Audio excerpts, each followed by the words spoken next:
Ah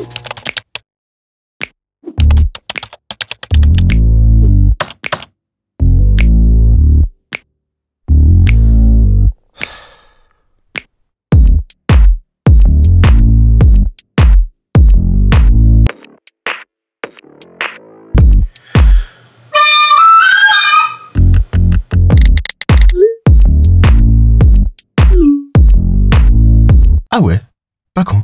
Alors que l'on est confiné depuis déjà 10 jours, je n'arrive pas à travailler. Impossible d'être productif. Dès que j'essaye d'écrire quelque chose, mon esprit se met à vagabonder et se concentrer demande un effort incommensurable. Je divague, passe d'une tâche à une autre, mais sans réussir à m'atteler à la tâche, quelle qu'elle soit. Et pourtant, en temps normal, on passe notre temps à en chercher. Chercher du temps pour faire les choses que l'on aimerait faire. Chercher du temps pour lire ce livre, chercher du temps pour écrire des épisodes et faire vivre sa chaîne YouTube. Oui, je sais, ça fait longtemps. Ouais. Je n'avais plus le temps. Et tel un vœu exaucé, ce temps nous est aujourd'hui offert sur un plateau d'argent. Et là où certains arrivent à en profiter pour être d'une productivité folle, moi, je n'y arrive pas. Alors je tourne en rond. J'essaye de lire, je fais du ménage, je commence des séries, je tente d'écrire un épisode, mais je bloque. Je bloque au point de passer une journée entière à faire des petits montages qui n'ont pas vraiment de sens.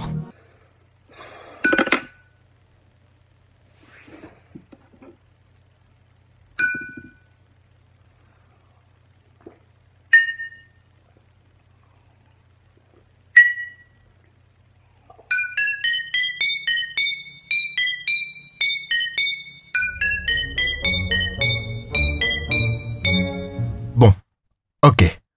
Ça me sert à rien. C'est à croire qu'il ne suffirait pas d'avoir du temps, mais qu'il y aurait également des bons temps et des mauvais temps.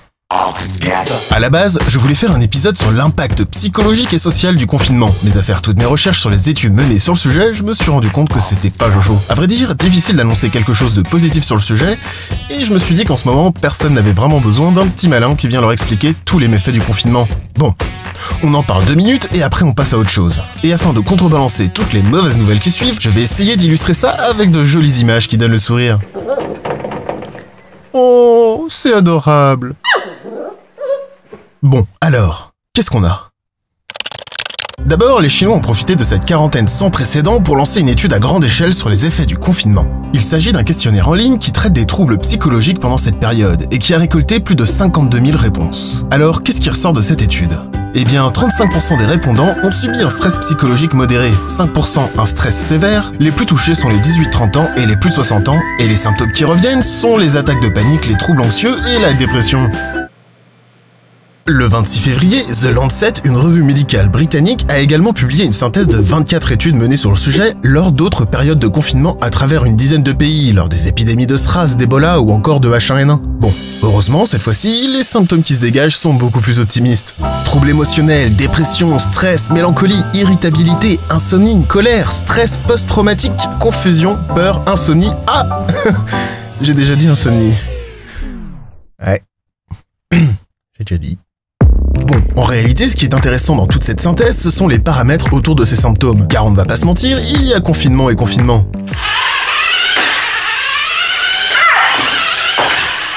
Un premier paramètre à mettre en avant est le manque d'informations. En effet, dans cette synthèse, plusieurs études montrent qu'une mauvaise communication de crise, avec par exemple des informations contradictoires, peut être une source de stress important lors d'un confinement.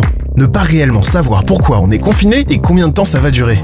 Lors d'un confinement à Toronto pendant l'épidémie de SRAS en 2003, des participants à ces études ont mis en avant le manque d'informations, les différentes approches des messages publics, pas toujours cohérentes les unes avec les autres, et le manque de clarté sur les risques de l'épidémie ont provoqué un stress significatif lors de cet isolement. En fait, ne pas connaître clairement les risques et les raisons du confinement laisserait les confinés dans un flou inquiétant. Bon, je pense que dans notre cas à nous, l'ampleur est si importante que, mis à part la date de fin du confinement, nous sommes tous à peu près assez conscients des risques et des raisons de cette situation.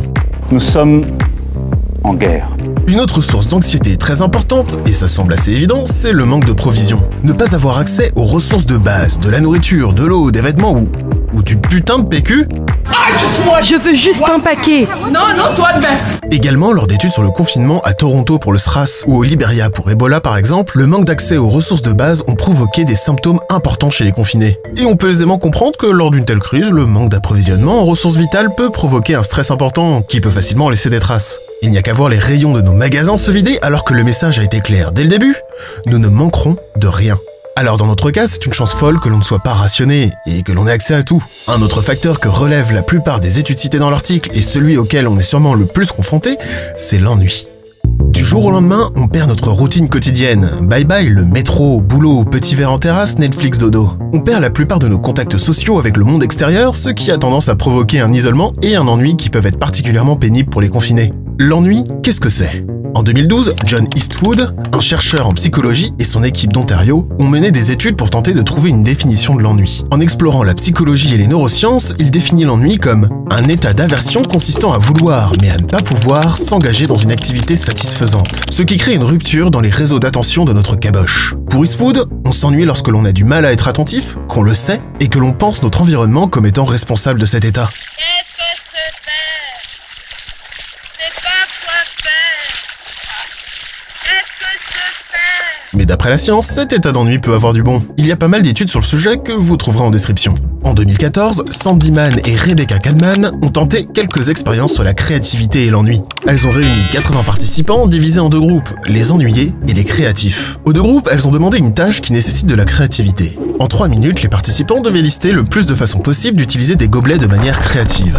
Le groupe de contrôle, les créatifs, n'avaient que ça à faire, mais pour le groupe des ennuyés, ils devaient avant ça subir une tâche des plus divertissantes.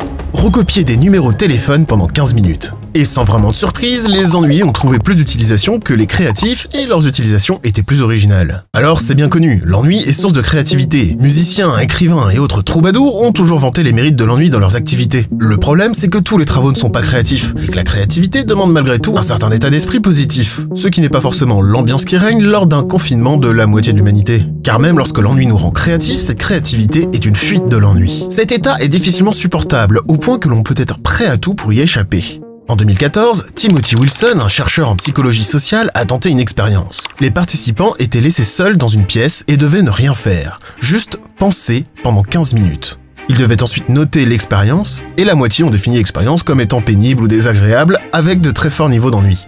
Alors le chercheur et son équipe ont fait évoluer l'expérience en laissant aux participants la possibilité de s'infliger eux-mêmes un choc électrique en appuyant sur un bouton. Et à vrai dire, les résultats sont surprenants. 43% des participants sont allés jusqu'à s'infliger eux-mêmes un choc électrique plutôt que de rester 15 minutes assis à penser. Bon, évidemment, il ne s'agit pas d'une généralité. Chacun a sa propre façon d'apprécier ou non ces périodes d'ennui.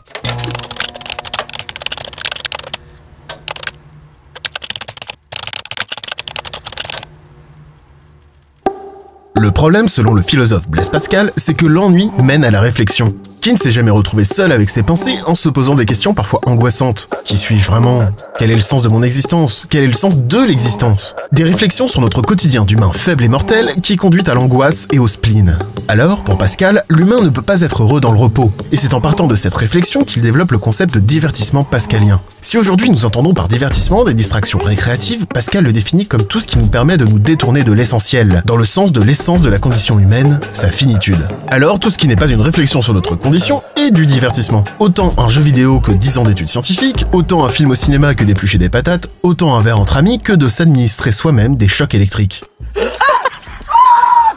Le problème dans notre situation de confiné, c'est qu'il ne s'agit pas d'une période de solitude ou d'ennui saine. On aimerait pouvoir profiter de tout ce temps libre pour faire des choses que l'on a toujours voulu faire, et certains y arrivent. Le souci, c'est que l'on a conscience que dehors, il se passe quelque chose de grave. Certains sont inquiets pour leurs proches, certains sont seuls, et certains sont dans de bonnes conditions, mais malgré tout, l'ambiance générale et les inquiétudes rationnelles empêchent la créativité et la productivité de naître. Et c'est le serpent qui se mord la queue. Je n'arrive pas à travailler, donc je m'ennuie, donc je pense et m'inquiète, donc je n'arrive pas à travailler, donc je m'ennuie, donc je pense et m'inquiète, donc je n'arrive pas à travailler, donc je m'ennuie, donc je pense et m'inquiète, donc je n'arrive pas à travailler. Wow!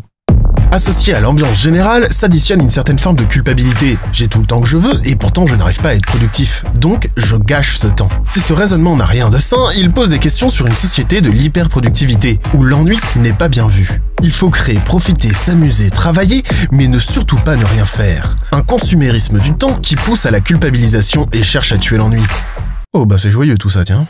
S'il est difficile de se détacher de ce mode de vie dans lequel la plupart d'entre nous évoluons, pour la période actuelle, on a une chance folle, c'est d'avoir accès à Internet. Le divertissement pascalien poussé à l'extrême. On a accès à YouTube, Netflix, les réseaux sociaux, les jeux vidéo, bref, de quoi passer le temps sans se faire trop de bile. On imagine facilement que la période de confinement lors de l'épidémie de SRAS en 2003, donc avant YouTube, avant Facebook, était beaucoup plus difficile à vivre. À vrai dire, nous avons beaucoup de chance. Même si la période est inquiétante et que nous sommes isolés, nous avons accès aux ressources de base et même plus. Grâce aux réseaux sociaux, nous pouvons rester proches de nos proches, virtualiser nos soirées, certains peuvent continuer à travailler à distance et nous avons accès à des sources de divertissement dont il est difficile d'apercevoir la limite.